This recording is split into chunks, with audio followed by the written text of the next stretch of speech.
Hey, what's up, everybody? Welcome back for some more Loud Thumbs news with Nick. And I am Nick, and it is Monday, February 12th, and we are going to talk some news from the weekend. I'm going to kind of catch up a little bit, some stuff that came tail into Friday all the way to now. So we have some big news, we have some small news. This one could be considered small news. We'll find out if it becomes big news later. But we have Xbox, okay, right here, Xbox. Still in the news, still talking about it. Did a podcast on it as well. Go check that out on the channel. We talk about it as Xbox crazy. What's going on? We don't know. But it's fun to talk about it. But as you can see here, Xbox is doing an official podcast. Okay? Phil Spencer, Matt Booty, they're all going to be on there. They're going to be talking about what's happening with Xbox and the future of the business. And it is stated here, and I'm pulling from IGN, Spencer reportedly reassures employees that Microsoft plans to keep making consoles amid questions surrounding Xbox's third-party strategy going forward. So there's a lot of mud out there, right? We got to clean up a lot of mud. We got to get the power washers out and some power wash simulation on the Xbox world. We got to do something. But allegedly, Xbox held a internal company town hall last Tuesday, during which Spencer did clarify that Xboxes would continue to be part of the company's strategy alongside of other devices. So that there meaning that they are going to continue making consoles. If you want to take those words with a grain of salt, like I am, go for it. I want to see where the strategy goes. I'm curious on what your thoughts are, what they're going to do here. This is happening February 15th, 2024. So that is going to be on Wednesday at 3 p.m. Eastern Time or 12 p.m. Pacific, depending on where you are. So tune in for it. I'll be tuning in for it. I don't know if it's going to be live or how. I mean, it's a YouTube website. They're telling you to go to youtube.com/Xbox to listen in. So I'm guessing it's going to be a live podcast and you can listen to it later on audio platforms. That's neither here nor there. But it is what is happening with this brand. Where are they going? A lot happening. A lot of moving pieces. A lot of big corporate people saying a lot of words. So I don't know. We're gonna find out. There is a quote here from Nadella. It says, "We love gaming. In fact, Flight Simulator was created before even Windows, but we were number 3, number 4, and now with Activision, I think we have a chance of being a good publisher.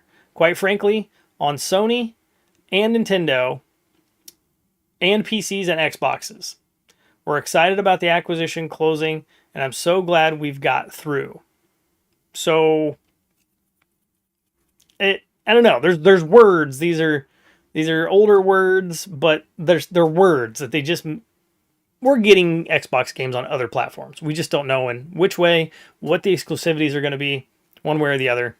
It is something. It's going to change. We all just got to accept it. I still think they're going to make consoles. At least I hope so.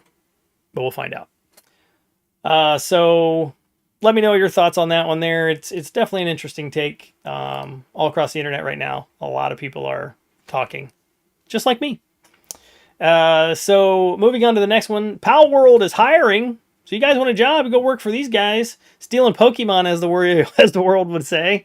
Just start drawing kind of close Pokemon, and they'll hire you, I guess. But there's actually a bunch of openings apparently that you can go if you guys are into video games and you have the passion to go make them or work for companies that do. It says here at Pal World, we still have a lot to do, but we are overwhelmingly short of people to join us.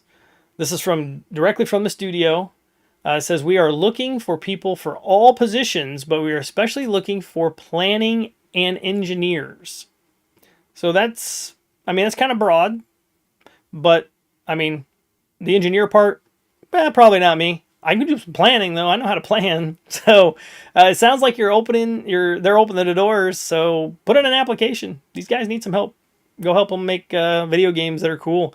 This one here is obviously taking over the world, and there's nothing really wrong with that. I think that's pretty cool what's happening. Numbers have come down, but I think this game's going to be one of them ones, roller coaster up and down, a lot like we see Pokemon. It's just going to have happy fans. They're going to have bringing more in. The fans are going to get happier. Everything. Next bit. Speaking of numbers going down, Starfield's numbers, boy, did they go down. So, less than 6 months since the game's launch, it's lost 97% of its Steam player base. The peak player base on this was 330,000 concurrent Steam players. That was shortly after launch.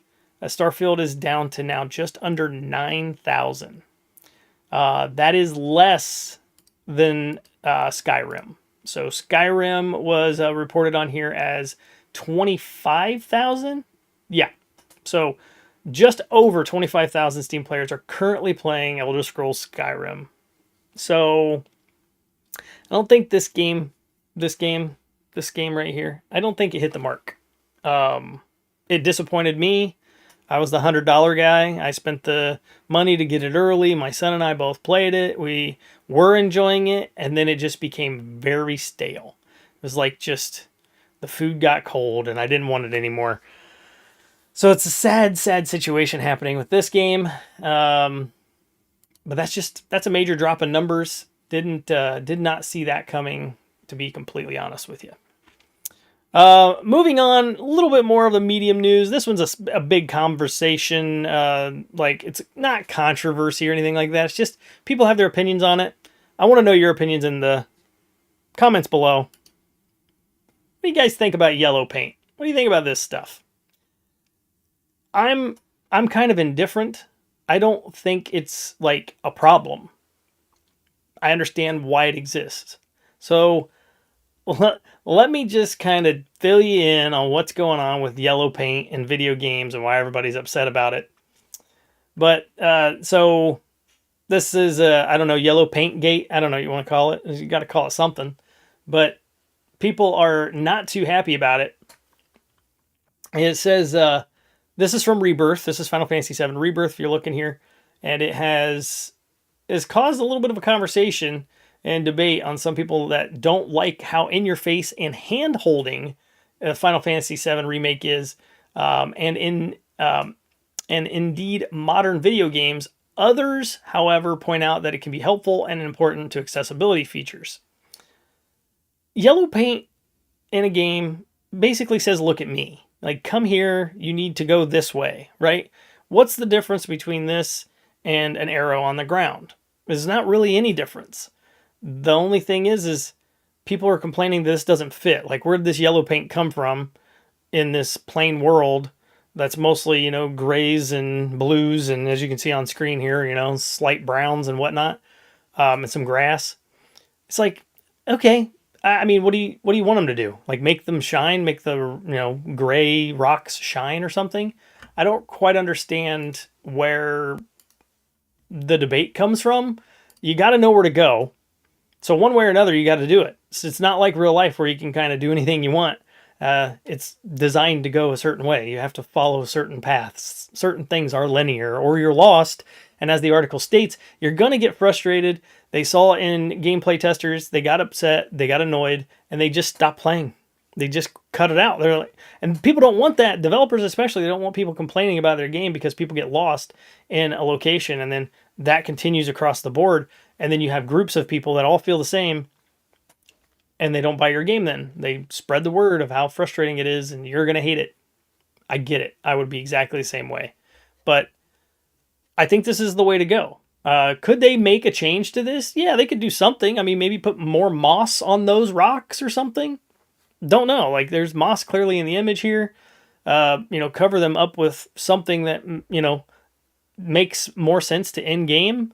But either way, you're either going to have something shiny or something pointing. I mean, everybody even complained about Horizon, where when you turn on one of the features that showed you where to climb, it'll like put like a yellow line. That made sense because in her headset, you could do that. Like, you could see things in augmented reality through her headset. So that fit in the world. But people didn't like it because it took away, from the experience or something. I thought it made total sense. So I don't understand. It's just how it goes in video games. You got to know where to go. So what do you guys think? Do you hate the yellow paint? Is it annoy you? Does it make the game, less fun? Does it take something away? Because I only think it adds to it. I'd like to know where to go. I want to be able to play the game and make it through it. Finish it. and not get stuck and not get frustrated and wonder where the hell I'm supposed to go. Because that can still happen, even in a situation with this, because it can sometimes blend in too much, which has happened on a few games I've played. So just let me know. I'm curious. Your guys' thoughts. Next, I want to talk about a game that's awesome. Helldivers. Okay, Helldivers 2 is out. I got my hands on this weekend. Played it. Still pretty low level, but there's still some problems. You know, things are happening.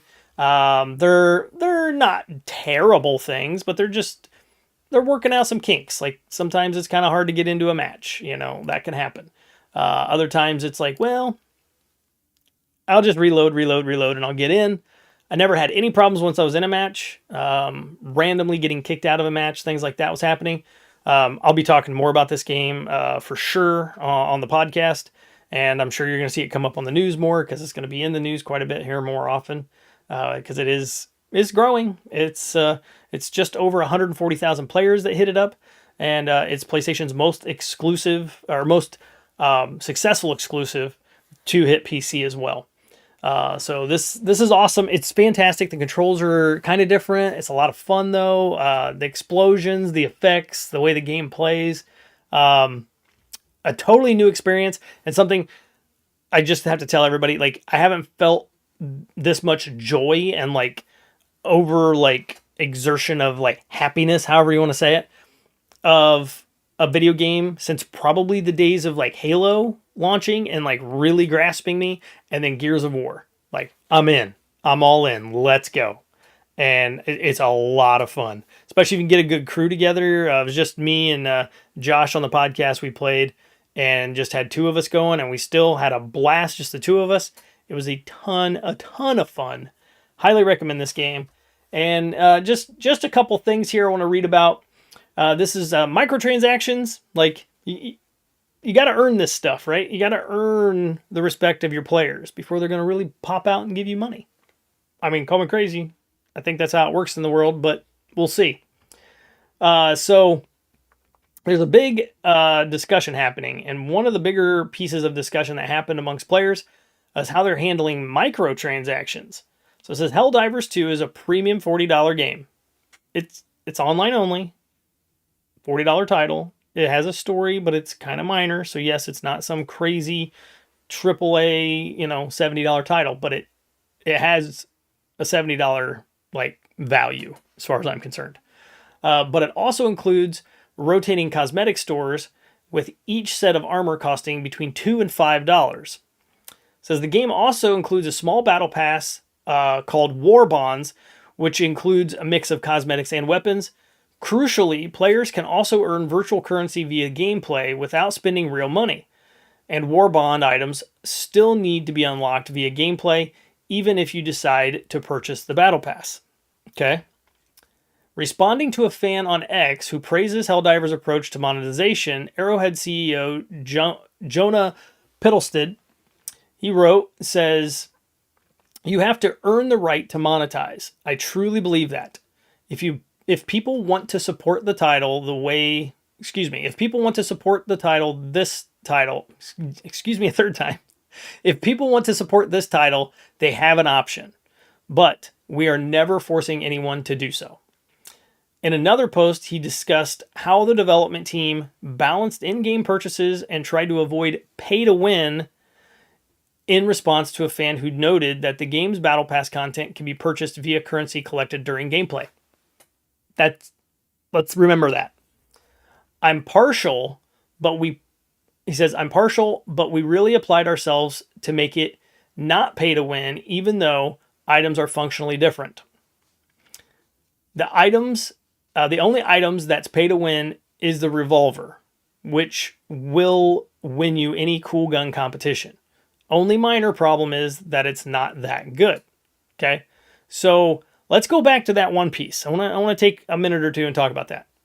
It says right here that it's pay to win. It says you can buy the stuff or you can unlock the stuff. So you can actually play the game and unlock things with the in-game currency that you can also buy. That is perfect. That is how it should be. The option of choice is there. I don't want to pay you money. So what I will do is I will give you time and I will enjoy your game and I will get the stuff because I don't want to pay you money. So I have the choice to give you either my time or my money. There's the choice. That is being taken away by so many companies. You have no choice but to play and pay. You have both. No choice. Even Halo, Fortnite, all of them, call it whatever you want. Certain things are only available for so long, and there is no way you can get the stuff to unlock those. Now, that is a possibility with this game, but you always feel like you're stuck, because if you don't play the Battle Pass to unlock the things, then the money you spent on the Battle Pass was kind of no good. Now you got to still go back and play to unlock again. That's a bit silly. Like, I shouldn't have to pay you to play to win the things that I want to unlock. It is a long story, but as far as I'm concerned, it's very simple. Right here, that the fan noted that the Game Pass battle content can be purchased via currency collecting during gameplay. Yes, you can play the game and earn currency to buy the stuff in the game, or just buy it. Just go buy it. Now, if I'm misunderstanding this, because I have no money in the game other than buying the game. I haven't bought a battle pass or done anything like that. I have played and gotten enough of these. I don't remember what they're called, to be honest, right now off the top of my head, and I don't believe they call them war bonds on here. But that's small battle passes called war bonds. They're not war bonds, but you do get like an in-game currency. I just can't remember the name of it, and I'm not seeing it in the article here. And it's because I really don't care about it. Like, I'm not going to remember the name of it because I don't care about it. I'm just going to use it to get the stuff. So I'm going to know, I need the yellow things. I need the green things. Right? That's just how it works. So this is how more games need to be. Be this way. Because I want to be able to choose whether I want to play and grind and get it, and you give me no time limit other than me and my time playing the game. That could probably be a fix. But I don't have to pay you and play. I don't have to have both. I just play the game and I get it. I think it's awesome. So yes, you have to earn it. You have to earn the microtransactions. That goes both ways. Like, you play and earn, and as you do a good job making your video game and your consumers and your, fans are getting happier, you're going to earn the fact that they're going to pay you money. There you go. Make a good game, make money. As simple as that. All right, moving on. Let's get to some Nintendo Switch news. We're going to talk about the Switch 2 for a few minutes here and then wrap it up. So we have rumors, rumor runway, flying off. We're going here. Rumor runway, back at it again. So the Switch 2 is rumored. It's going to be backwards compatible. The backwards compatibility will support OG Switch titles, both physical and digital games. So that's an answer for a lot of people out there, even myself. Devs can enhance their Switch 1 games and take advantage of added processing power. More power, right? Tim Allen, we know who that is. Tim Taylor, whoever. And the rumors reiterated that there is a direct coming next week, and the hardware reveal is in March. Okay. So watch out for that, because I'm excited for that. And then they also do mention a Pokemon presentation that is coming this month, in February, they say. So there is so much potential in another Switch to keep it this form factor, to make it the more powerful version of this, just having a bigger screen and maybe some updated Joy-Cons, no drift. How about some no drift, right? Some Hall Effect Joy-Cons in there would be much appreciated. But the idea of more power and that reading added processing power that is coming from it, potentially. These are all leaks and these are all rumors, whatever. An NVIDIA chip was rumored to be like a super high-powered chip, but then that was kind of debunked because it doesn't look like the numbers line up. That's not what we're getting is their high-end one, with the cost of the console and everything that's rumored and whatnot as well. Could be true. Maybe we are getting it. But the fact that we'll be able to take our original games, we'll have better load times, hopefully, maybe even better, textures. Maybe there's going to even include DLSS. Maybe, who knows? There's all kinds of rumors we can put on that runway. and it's exciting. I'm happy to think about playing some games. I'm playing Sonic Superstars right now, and it is very laggy. Like load times are like so bad, and I haven't seen this thing in a game in a while. Even Mario RPG has some load times like toward the beginning. You're like, wow, is it loaded yet? So you can tell that this console's kind of reaching the end. So it's great to think for me that a lot of those games that maybe I'm a little frustrated with are going to be a much easier experience, a little bit more fun to play. We're all used to that instant load times, right? PlayStation and Xbox have spoiled us, and Switch is now the opposite. Like, Nintendo used to be that way. All cartridges are just instantly loading, right? And then we went to CDs, and everybody was like, Nintendo doesn't have any load times. I like it better. And slowly that turned, and now we're the other way around. We have the other big guys giving us consoles that load right away, and we have the Switch that we're still having to wait on. And I mean, that's kind of a conversation for another time, but that's just exciting news for me to think we're going to get a Switch 2, the bigger screen, more processing power, backwards compatible with physical titles. I mean, I have a lot of physical titles over there right now, and that makes me super happy because I want to be able to take those on the go and play them as well, right? And I don't want to have to take two consoles with me. I don't want to put the cart before the horse, everybody, but it sounds to me like Nintendo might be doing the right thing. It sounds like they might be sticking to the formula, moving forward, not doing any weird stuff, and they're just going to make another console that's just more powerful, looks like this, and it's going to fill the void and push the bar forward again for everybody out there making these handheld consoles. Who knows? Call me crazy. But that's it. Let me know what you guys think of today's news and what happened all over the weekend. What did I miss? I'm sure I missed some stuff. What do you guys think about everything? You're playing Helldivers. What do you think about the Switch 2? What do you think about yellow paint? I don't know. Do you care about Starfield failing? Like, it's just falling off the map, right? You care about it coming to PS5 possibly. Is that going to reinvigorate it? Who knows? So many things. Who out there is going to be watching that Xbox podcast that's coming out here in a couple days? As I'm sure we'll be talking about it then. Let me know in the comments. Let's get the conversation started on all those questions and more I'm sure we can talk about. But I'll be here whenever you guys need me, which is daily. You need daily news. You need it. So that's what I'm here for. I appreciate you guys all for tuning in, checking me out on YouTube and Twitch. And don't forget to watch our podcast and listen to our podcast here on both of these channels. Or you can listen to that on podcast platforms as well. Every Monday, podcast comes out on audio platforms too. So check those out. But that's it for me. That's it for news. Is one day down, 4 to go. I'll see you on the next one. Remember, until next time, controllers need exercise too. So keep those thumbs loud.